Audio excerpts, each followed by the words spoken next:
কবি সুকুমার রায়ের সৎপাত্র। শুনতে পেলাম পোস্তা গিয়ে, তোমার নাকি মেয়ের বিয়ে? গঙ্গারামকে পাত্র পেলে, জানতে চাও সে কেমন ছেলে? মন্দ নয়, সে পাত্র ভালো, রং যদিও বেজায় কালো। তার উপরে মুখের গঠন অনেকটা ঠিক প্যাঁচার মতন।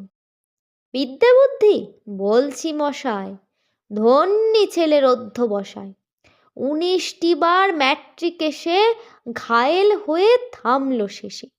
বিষয় আশয় গরিব বেজায়, কষ্টে সৃষ্টে দিন চলে যায়।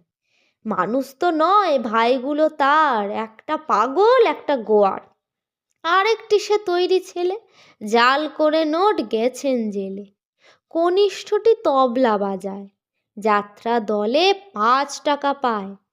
গঙ্গারাম তো কেবল ভোগে পিলের জ্বর আর পাণ্ডু রোগে। কিন্তু তারা উচ্চ ঘর, কংসরাজের বংশধর। শ্যামলাহিরি বনগ্রামের, কি যেন হয় গঙ্গারামের।